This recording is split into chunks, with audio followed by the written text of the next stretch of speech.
अस्सलामुअलैकुम दोस्तों, आज मैं आप लोगों के लिए शादियों वाला गजरेला बनाने की रेसिपी लाई हूँ, जो कि सर्दियों की शादियों की ख़ास सौगात होती है। तो मैं आज आपको बहुत ही मज़ेदार सा गजरेला बनाने की रेसिपी देने वाली हूँ। अब आपको शादियों में जाने का इंतज़ार नहीं करना पड़ेगा, बल्कि आप घर पे ख़ुद बना सकते हैं बहुत ही मज़ेदार सा ये गजरेला।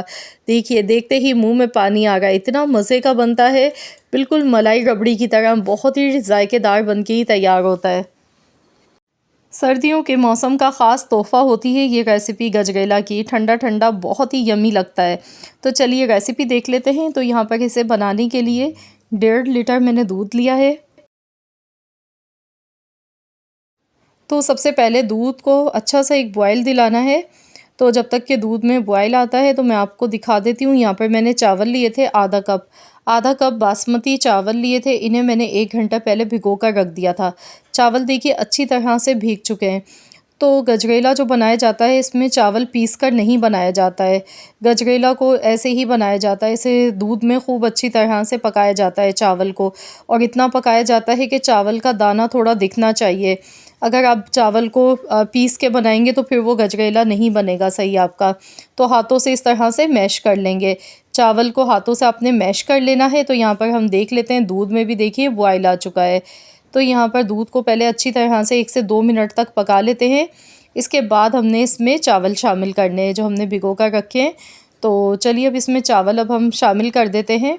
तो यहाँ पर देखिए चावल मैंने हाथों से सिर्फ मैश किए थे, और देखिए कितने ज़बरदस्त से ये हो चुके हैं। तो चावल डालने के बाद अब हम इसे पकाएंगे। तो यहाँ पर हमने इसे खूब अच्छी तरह से पकाना है, तकरीबन 1 घंटे तक पकाना है। 1 घंटे तक आपने इसे बिल्कुल हल्की आंच पर पकाना है।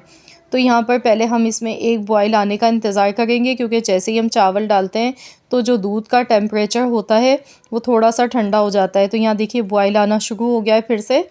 तो बस अब हम इसे कवर कर देंगे ढक्कन लगाकर, बिल्कुल हल्की धीमी आंच पर 1 घंटे तक हमने इसे अच्छी तरह से पकाना है। बीच बीच में आप 1 से 2 बार इसमें चम्मच ज़रूर चला लीजिएगा। तो चलिए अब हम देख लेते हैं। यहाँ पर मैंने गाजर ली है, तो इसके लिए हमने गजरेला बनाने के लिए गाजर चाहिए होती है। तो सर्दियों में इसे इसी वजह से बनाया जाता है क्योंकि गाजर सर्दियों में ही आती है, और जो मौसम की जो सौगात होती हैं वो मौसम में सीज़न में ही अच्छी लगती हैं। वैसे तो गाजर भी आजकल पूरे साल आसानी से मिल जाती है, लेकिन जो गाजर का असल मज़ा ज़ायका है ना, वो इसी मौसम में ही आता है इसे खाने का, इसकी बनाई हुई रेसिपीज़ का। तो यहाँ पर गाजर को सबसे पहले आपने पील कर लेना है। इसके बाद फिर आपने इसे ग्रेटर की मदद से ग्रेट करना है। तो यहाँ पर मैंने 2 अदद गाजर ली हैं, और थोड़े छोटे साइज़ की गाजर हैं ये। तो चलिए अब हम इसे मोटे सुराख वाले ग्रेटर की मदद से अच्छी तरह से पहले ग्रेट कर लेते हैं। फिर मैं आपको बताऊँगी कि आपने क्या करना है।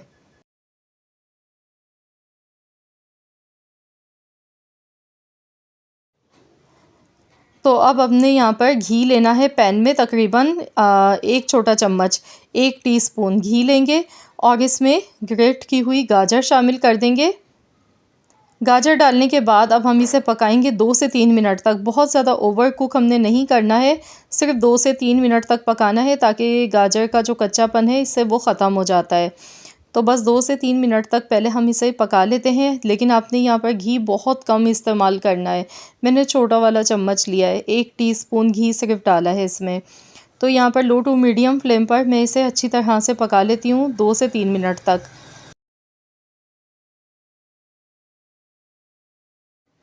तो यहाँ पर अब हम इसे निकाल लेंगे एक प्लेट में, और हम इसे ठंडा होने देते हैं। अभी इसे हमने खीर में ऐसे ही गरम नहीं डालना है, वरना दूध फट सकता है। इसलिए आपने पहले इन्हें ठंडा करना है कम्प्लीटली। जब ये ठंडी हो जाएंगी उसके बाद ही हम इसे खीर में शामिल करेंगे। तो अब इसी पैन में घी लेंगे, 1 टीस्पून मज़ीद घी लेना है, बस थोड़ा सा ही घी लेंगे। और इसमें कुछ ड्राई फ्रूट्स मैंने ले लिए हैं, जिसमें काजू है, बादाम है, और खोपरा थोड़ा सा ग्रेट किया हुआ मैंने लिया है। तो ड्राई फ्रूट्स तो आपके पास जो भी घर पे अवेलेबल हों, बादाम, पिस्ते, जो भी आप डालना चाह रहे हैं वही आप ले लीजिएगा। इनको भी हमने हल्का सा रोस्ट करना है। इससे बहुत ही अच्छी सी खुशबू आती है, इनमें जो ड्राई फ्रूट्स का कच्चापन होता है वो ख़त्म हो जाता है, और बहुत ही बेहतरीन सी खुशबू आती है निकल कर।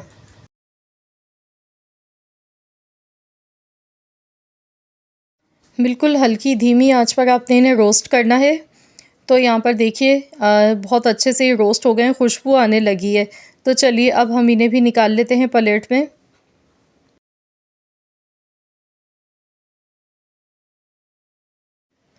टोटल 1 घंटा हो चुका है खीर को पकते हुए, तो चलिए देख लेते हैं। बीच बीच में भी मैंने 2 से 3 बार चम्मच चला लिया था।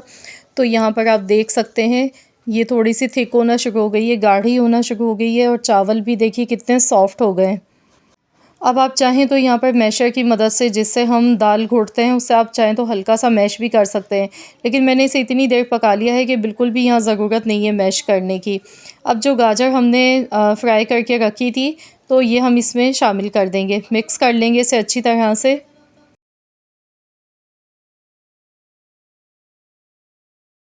गाजर डालने के बाद भी हम इसे 15 से 20 मिनट के लिए मज़ीद और पकाएंगे।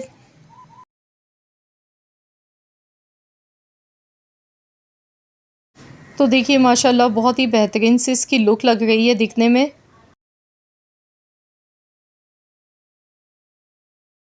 अब इसमें हस्बे ज़रूरत आपने चीनी शामिल करनी है, जितना मीठा आप पसंद करते हैं उसी हिसाब से डाल लीजिएगा। मैंने 3/4 कप इसमें चीनी शामिल कर दी है। साथ में थोड़े से ड्राई फ्रूट्स जो मैंने फ्राई किए थे, इसमें से थोड़े से मैं अभी डाल दूँगी, और कुछ मैं बचा लूँगी, वो मैं लास्ट में गार्निशिंग के तौर पर इस्तेमाल करूँगी। तो चलिए अच्छी तरह से इसे भी मिक्स कर लेते हैं। तो यहाँ पर अब हम इसे मज़ीद और पकाएंगे 15 से 20 मिनट के लिए। तो बस मैं गैस का फ्लेम बिल्कुल लो करके और मैं इसे पका लेती हूँ 15 से 20 मिनट के लिए। चलिए कवर कर देते हैं, इसके बाद फिर मैं आपको इसकी फ़ाइनल लुक दिखाती हूँ। तो चलिए हम देख लेते हैं।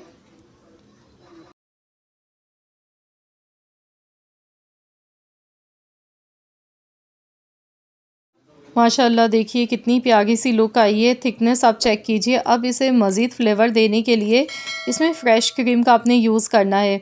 तकरीबन 1 कप फ़्रेश क्रीम इसमें डाल देंगे। अगर आपके पास नहीं है तो फिर आप इसमें खोया डालें या फिर मिल्क पाउडर डालें।